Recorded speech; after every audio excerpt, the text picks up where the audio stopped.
Hello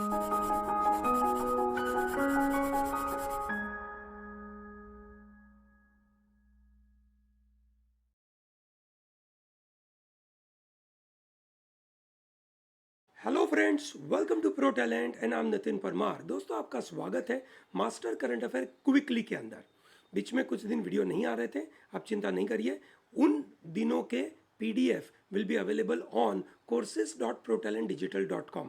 ठीक है, so here we are bringing this 20th August CLAT new pattern based. दोस्तों, CLAT के new pattern में आपको कम से कम समय में, ठीक है, अपनी करंट अफेयर की पढ़ाई करनी चाहिए। ठीक है, आप ज़्यादा समय करंट अफेयर में डालते हैं तो आपकी बाकी जो कंसेप्चुअल नॉलेज है वो आप अच्छे से कर नहीं पाते हैं। ठीक है, तो दोस्तों इसीलिए कम समय में डालने के लिए प्रो टैलेंट का ये master current affair quickly is the best way to do it. Okay, let's start to understand the questions. दोस्तों, रिसेंटली आपने सुना होगा that supreme court announces names of 9 जजेस रिकमेंडेड फॉर एलिवेशन, ठीक है, टू सुप्रीम कोर्ट। दोस्तों, pro talent की telegram channel है, ठीक है, उस टेलीग्राम चैनल के ऊपर हमने कल एक पॉडकास्ट डाला था about collegium system.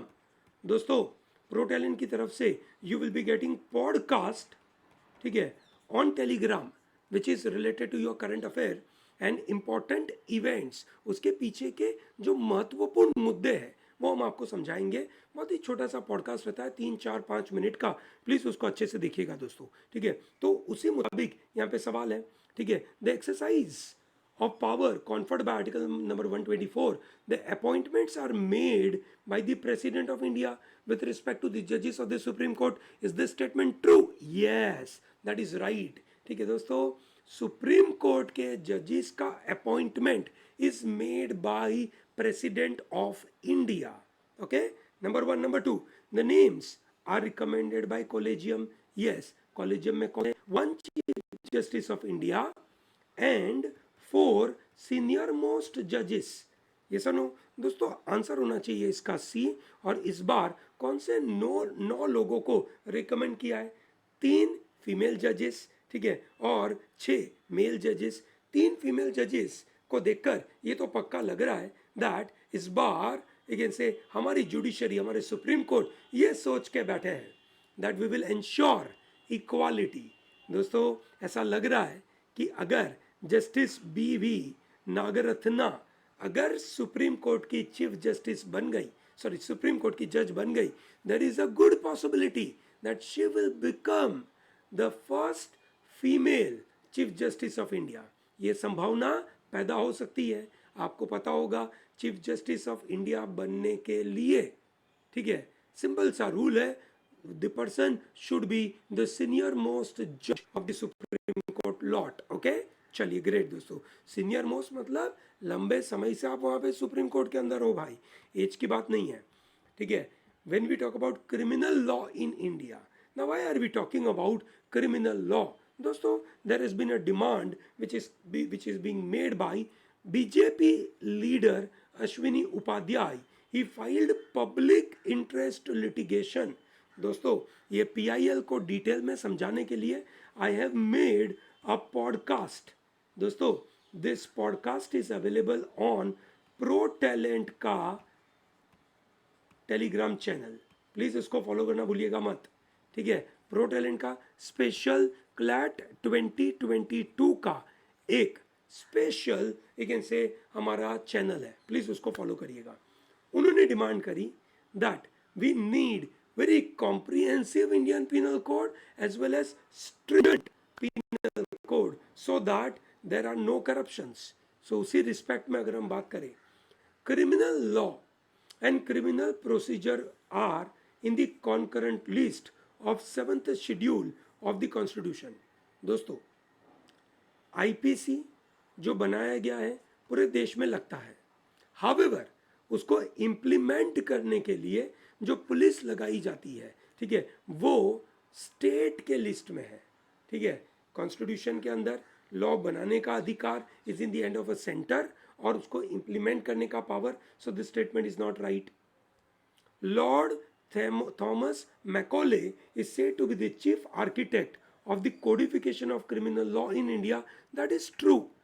IPC 1860 IPC की धारा 1860 बनाई गई थी मैकोले साहब के लेकिन से मतलब अंडर गाइडेंस के अंदर, और ही वॉज आज जो भी हमारे पास आईपीसी की धाराएं हैं वो सब उन्हीं की देन है, बिल्कुल याद रखिएगा दोस्तों। Recently high court of Gujarat gave a very interesting you can say judgment. They said what is this Gujarat freedom religion act के बारे में बात हो रही है। उन्होंने अभी रिसेंटली दैट इज आज शुक्रवार है, गुरुवार को they passed an interim order stating that provision of Gujarat freedom of religion amendment act will not apply to interfaith marriages which take place without force, allurement or fraudulent manner. भैया कोई भी ऐसा marriage जो इंटरफेथ मैरिज है जिसमें force use नहीं हुआ है, अल्यूरमेंट नहीं हुआ है, फ्रॉडुलेंट मीन्स यूज नहीं हुआ है, उसके ऊपर यह लॉ अप्लाई नहीं होगा।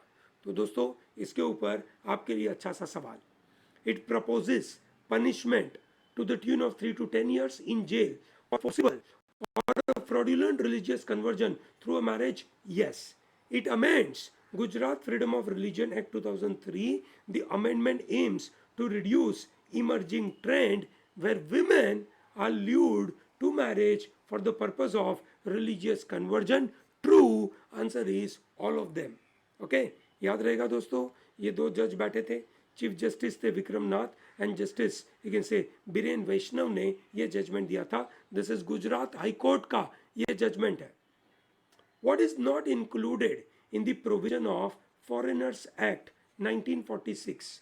My dear students, the module which we are bringing here for you involves you can say important news items.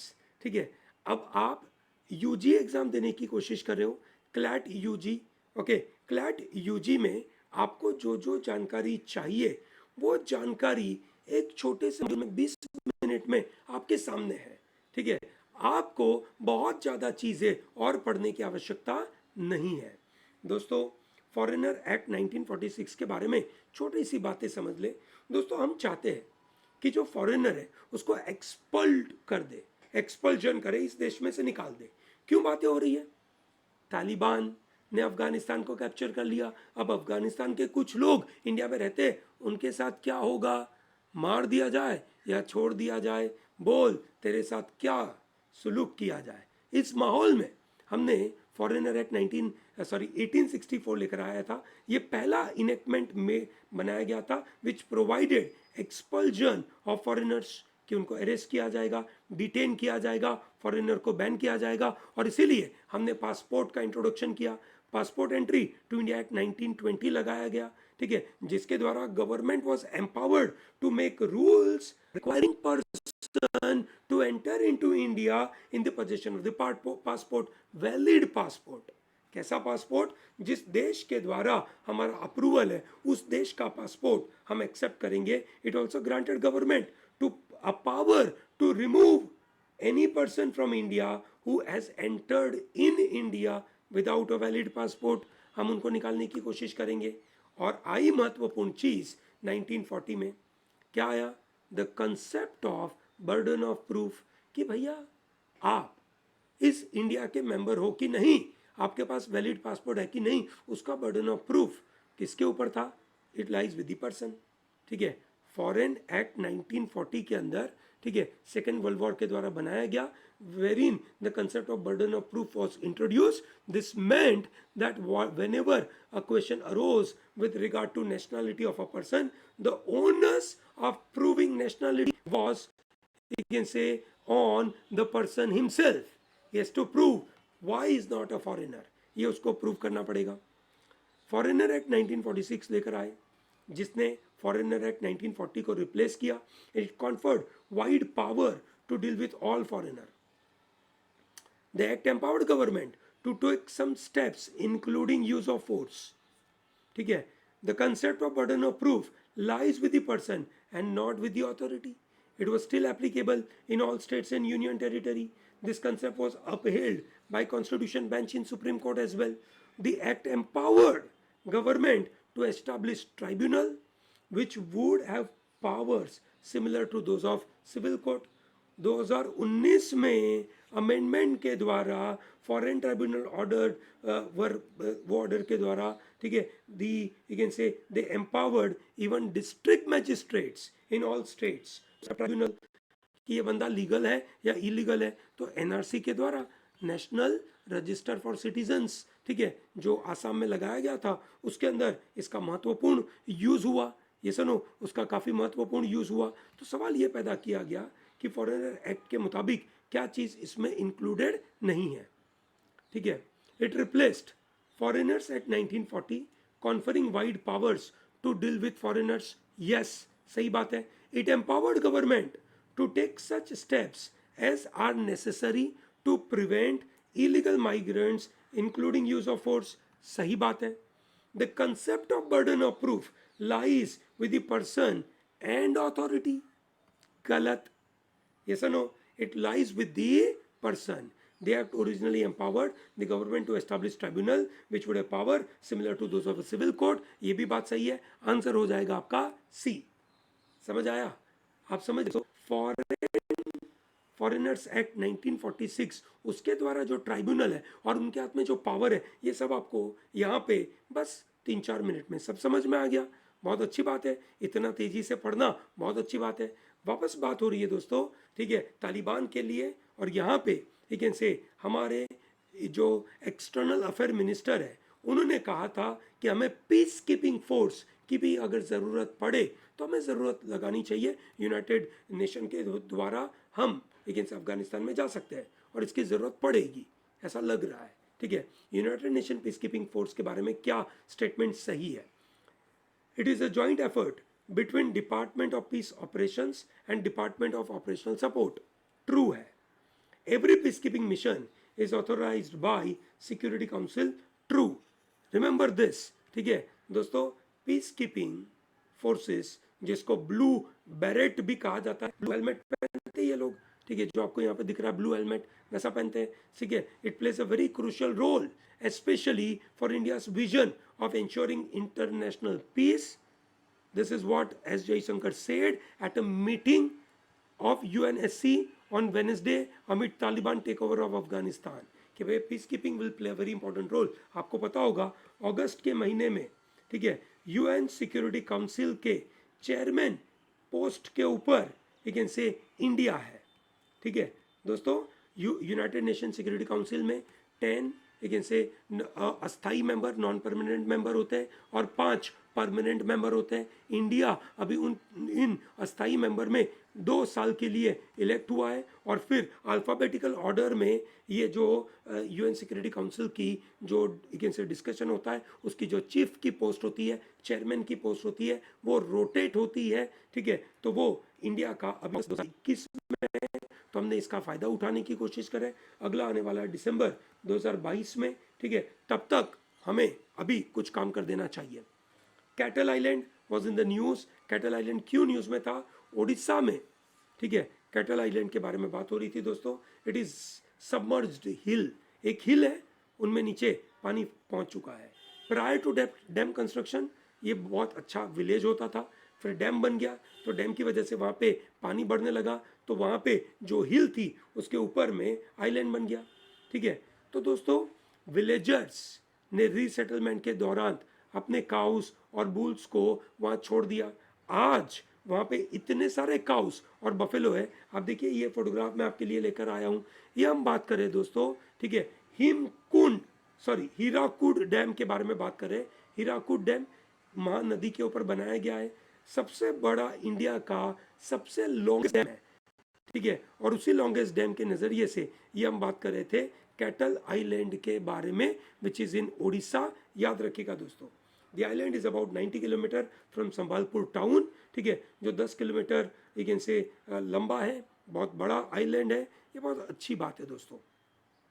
तो हीराकुड डैम के बारे में कुछ question. It is a multipurpose scheme conceived by engineer M Visvesvaraya in 1937 after recurrence of devastating flood in Mahanadi river. बिल्कुल। And it is the longest dam. Yes, answer होना चाहिए all both right. Okay, चलिए great. Sambalpur था, लंबा dam है।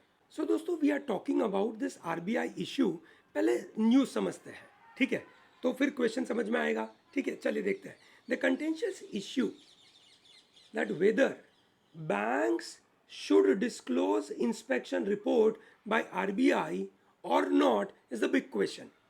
ये सवाल है, ठीक है, कि भाई बैंकों के जो एक से इंस्पेक्शन रिपोर्ट है कि ये बैंक ने कैसा काम किया, उसका आरबीआई इंस्पेक्शन तो करती होगी ना, क्योंकि आरबीआई बैंकों की रेगुलेटर है, ये सर नो, तो उसका इंस्पेक्शन करेगी। अब वो इंस्पेक्शन का रिपोर्ट पब्लिक में आएगा कि नहीं, मतलब ये तो बात हो गई कि पेगासस का रिपोर्ट मार्केट में आएगा कि नहीं, सिक्योरिटी का रिपोर्ट पब्लिक में आएगा, वैसी बात हो गई ना। चलिए ग्रेट दोस्तों, ठीक है, तो ये अभी सुप्रीम कोर्ट ने, है ना, ये मुद्दे के ऊपर बात कर रहा है, क्योंकि एक रिट पिटीशन फाइल करी गई थी। Writ petition had been filed by different banks challenging that RTI notices have been issued by RBI.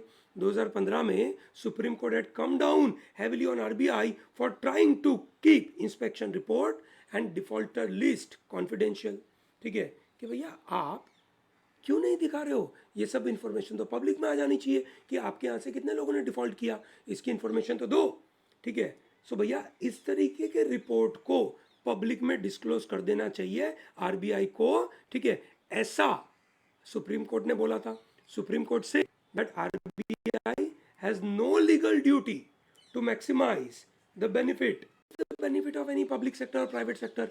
मतलब आरबीआई का कोई लीगल ड्यूटी नहीं है कि उन लोगों की सुरक्षा करो, ये सुनो, उनका ध्यान रखो, उनका कोई लीगल ड्यूटी नहीं है। इनको पब्लिक में जो भी इंफॉर्मेशन देनी है वो दे देनी है। ये सुनो, central bank then allowed making such report public following supreme court order, और ये मुद्दा वापस आया है। ये सुनो, सो 2015 में supreme court had come down on RBI for trying to keep inspection report and defaulter list confidential. Yes, सही बात है। According to supreme court RBI has no legal duty to maximize benefit of any public. बिल्कुल सही बात है, because there is no relationship of trust. दोस्तों, trust की अगर रिलेशनशिप है, for example there is a doctor, ठीक है, and then there is a patient, ठीक है, उनके बीच में ट्रस्ट की रिलेशनशिप है, मतलब पेशेंट की डिटेल डॉक्टर पब्लिक में नहीं डालेगा। सही बात है, ये सुनो, आरबीआई का बैंकों के साथ ऐसा रिलेशनशिप थोड़ी है। ठीक है, क्वेश्चन नंबर 9 आता है। ठीक है, अब ये बात हो रही है दोस्तों पाम ऑयल के बारे में। भारत में पाम ऑयल की हालत बहुत बुरी हो रही है। Palm oil, soybean oil market में मिल नहीं रहा है। पिछले 3 सालों में भाव डबल हो गए। मम्मी को जाकर पूछो कि मम्मी वो एडिबल ऑयल अपन ले रहे हैं वो महंगा हो गया क्या, मस्त सुनाएगी मम्मी आपको कि महंगे की बात कर रहा है तू, ये हो रहा है, फलाना हो रहा है, ढिकना हो रहा है, मस्त सुनने को मिलेगा। दोस्तों, भारत में एडिबल ऑयल और वेजिटेबल ऑयल इतनी सारी जगहों पे यूज होता है, और उसमें करीबन 56% से ज़्यादा एडिबल ऑयल हम इंपोर्ट करवाते हैं। ठीक है, so India's vegetable oil economy is world's 4th largest after USA, China, Brazil. सही बात है। Oil seed account for 13% of gross cropped area, 3% of gross national product and 10% all agriculture commodity. बात तो सही है ना, ऐसा तो होता है। अभी यूनियन कैबिनेट ने अप्रूव किया है new mission on oil palm. It is to be known as national mission on edible oil, oil palm, NMEOOP, which is very important, जिसके द्वारा 11,000 करोड़ रुपया सरकार खर्च करने की कोशिश कर रहा है, जिसके द्वारा हम अंडमान निकोबार में और नॉर्थ ईस्टर्न रीजन में खुद पाम ट्रीज लगाएंगे, ऑयल पाम बनाएंगे और हमारे यहीं पे होगा। ये हमने कोशिश करी है। दोस्तों, ये बहुत इंपॉर्टेंट मुद्दा है भारत का, क्योंकि हम बहुत ज़्यादा खर्चा करते हैं। दोस्तों, पाम ऑयल के बारे में ये रहा पॉइंट्स। क्या स्टेटमेंट सही है? It is an edible vegetable oil that comes from fruit of oil palm trees having scientific name that is Illus genesis। सही बात है। It is incredibly efficient crop producing more oil per land। सही बात है। Palm oil is a major driver for deforestation. बहुत सारी जगहों पे डिफॉरेस्टेशन करने के लिए ये महत्वपूर्ण पार्ट है। आंसर होगा डी, सब सही है। ओके, चलिए ग्रेट है दोस्तों, this method must be useful to you. पसंद आ रहा होगा, छोटा सा वीडियो 20 मिनट का, पर काम की इंफॉर्मेशन खट खट खट आपके सामने आ गई। ये सुनो, इसके अलावा वीकली हमारा पावर ऑफ 5 देखना भूलिएगा मत। Power of 5 is a very important module, जहाँ पे पूरे वीक के 5 महत्वपूर्ण news item is what we are discussing with you apart from ये डेली मॉड्यूल है भैया, इसको करना भूलिएगा मत। कहाँ से मिलेगा ये? courses.protalentdigital.com, यहाँ से ये मिलेगा, ठीक है, इसको लेना भूलिएगा मत। ओके, चलिए ग्रेट दोस्तों, thank you very much and all the best.